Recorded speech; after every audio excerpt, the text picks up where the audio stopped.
साथियों, आप लोगों को याद होगा 6 अक्टूबर को हमने आरएसएस के हेडक्वार्टर पर 1 लाख लोगों का मोर्चा लेकर जाने का ऐलान किया था। मेरी जानकारी में हमारे संगठन के 1.5 लाख से ज़्यादा लोग नागपुर में पहुंच गए और वो लोग अलग अलग जगह पर, सारे नागपुर में अलग अलग जगह पर रुके हुए हैं, अलग अलग स्थानों पर रुके हुए हैं और बेजनबाग ग्राउंड पर उनको इकट्ठा होने के लिए कहा गया था। ये जानकारी पहले से कार्यकर्ताओं को दी गई थी। अब मैं उस संदर्भ में कुछ खास बातें आप लोगों को कहना चाहता हूं। आप लोगों को ये जानकारी भी मिल गई होगी कि नागपुर हाईकोर्ट के द्वारा हमारे मोर्चा का जो कार्यक्रम है, उस कार्यक्रम की और कार्यक्रम करने की अनुमति को हाईकोर्ट ने देने से मना कर दिया और ये न्यायपालिका के द्वारा न्यायपालिका को धमकी देकर ऐसा करवाया गया। उसकी सारी गवाही वकीलों के पास है और वकीलों ने इस सारी जानकारी को संगठन को देने का प्रयास किया है। संगठन के पास इसकी जानकारी है। इस बात को ध्यान में रखते हुए हम मामला सुप्रीम कोर्ट में लेकर गए हैं और आज सवेरे उसकी सुनवाई होने की संभावना है। ऐसे स्थिति में सुप्रीम कोर्ट का ऑर्डर आने के बाद हम लोग आंदोलन की रूपरेखा सुप्रीम कोर्ट के आदेश के तहत घोषित करेंगे। सुप्रीम कोर्ट का जो भी आदेश रहेगा, उस आदेश के फ्रेमवर्क में जब हमारी कार्य प्रणाली है, कानून और संविधान के दायरे में रहकर कार्य करने की जो हमारी कार्य प्रणाली है, हम उसका उल्लंघन ना करते हुए हम अपनी कार्य नीति पर अमल करने का काम करेंगे। इसलिए मैं सुप्रीम कोर्ट के आदेश की जो मोर्चा आरएसएस के हेडक्वार्टर पर ले जाने की हमारी मूल योजना है, उस पर अमल करने का तौर तरीका आपको बताया जाएगा। इसके लिए जैसे हमने पूर्व में निर्धारित था कि 11 बजे से लेकर 2 बजे तक हम वहां पर इकट्ठा होने के लिए कार्यक्रम रखा था और वो इकट्ठा होने के बाद वहां से हम लोग चरणबद्ध तरीके से वहां से वो मोर्चा निकालने वाले थे। अब ये जो मोर्चा है वो सुप्रीम कोर्ट के ऑर्डर तक जो है वो अभी हम उसकी वेट कर रहे हैं, राह देख रहे हैं। उसके दायरे में हम इसका फैसला, फाइनल फैसला जो है आपको घोषित करेंगे, जानकारी देंगे। मगर जो हाईकोर्ट का दिया हुआ फैसला है, उसके दायरे में जो षड्यंत्र किया गया, आर्टिकल 19 में जो हमारा मौलिक अधिकार है उसको रोकने के लिए जो षड्यंत्र किया गया, न्यायपालिका को हमारे फेवर में निर्णय देने से रोकने के लिए जो षड्यंत्र किया गया, उस षड्यंत्र को ध्यान में रखते हुए हम लोग जो है अपना कार्यक्रम लेने की योजना बना रहे हैं। तो आरएसएस की योजना क्या है? आरएसएस की योजना यह है कि आरएसएस एक राष्ट्रव्यापी आतंकवादी संगठन है। अजमेर बम ब्लास्ट में उनके कार्यकर्ता को आजीवन कारावास हुआ। इसका मतलब जो बात मैं कह रहा हूं, न्यायपालिका भी इस बात को मानती है। और 18 केसेस सारे देश भर में उनके खिलाफ चल रहे हैं। और एक केस आरएसएस पर ऐसी भी चल रही है जो देशद्रोह का मुकदमा एफआईआर दाखिल किया गया है, जो अपने आप को देशभक्त संगठन कहता है।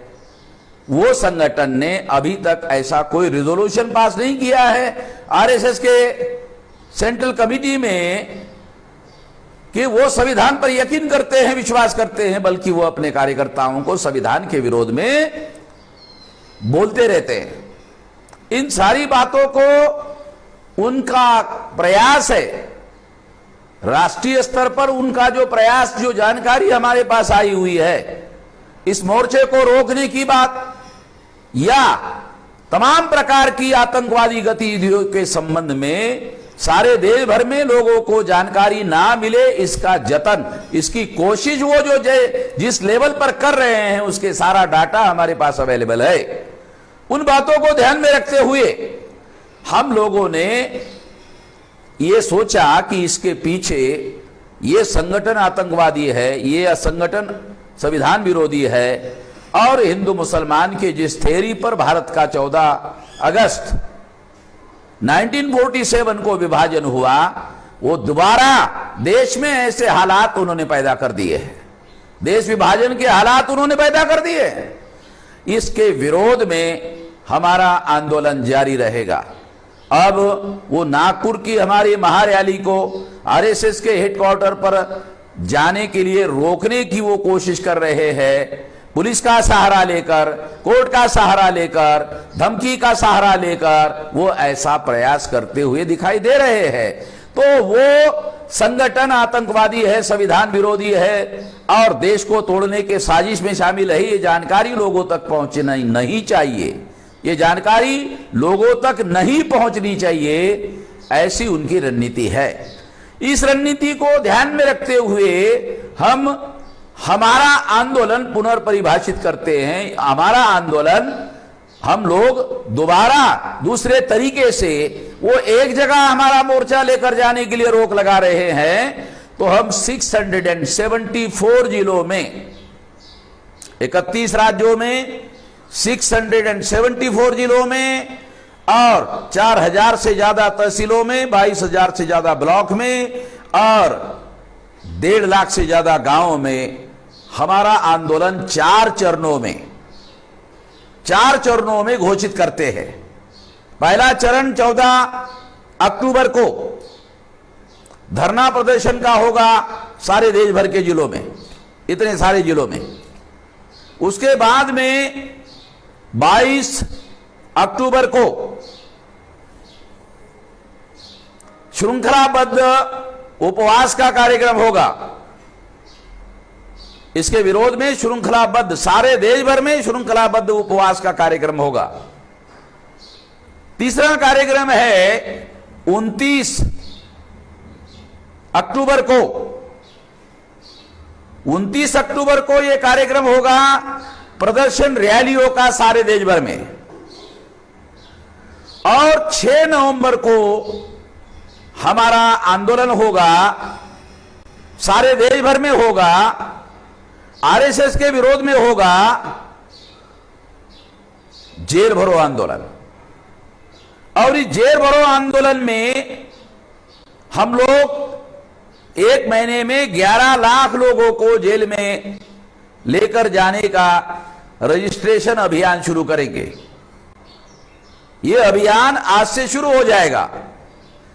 सारे देश भर से 11 लाख लोगों को आरएसएस के संविधान विरोध के लिए, आरएसएस आतंकवादी संगठन है, ये राष्ट्रव्यापी संगठन है और इसके संबंध में जो स्टेट लेवल के बड़े पुलिस ऑफिसर मुशर्रफ साहब ने इसके बारे में वीडियो घोषित किया है, किताब घोषित किया है, किताब लिखा हुआ और सारे के सारे सबूत दिए हुए हैं।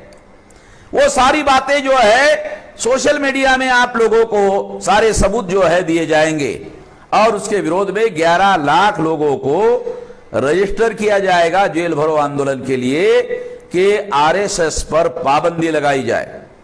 आतंकवादी संगठन के तौर पर यदि दूसरे संगठनों पर पाबंदी लगाई गई है तो ये आतंकवादी संगठन है और उस संबंध में उनके कार्यकर्ताओं को आजीवन कारावास हुआ है अजमेर बम ब्लास्ट में। और ये जितने भी बम ब्लास्ट 2000 और 2020 के बीच में हुए हैं उसमें आरएसएस के लोगों का ही हाथ है।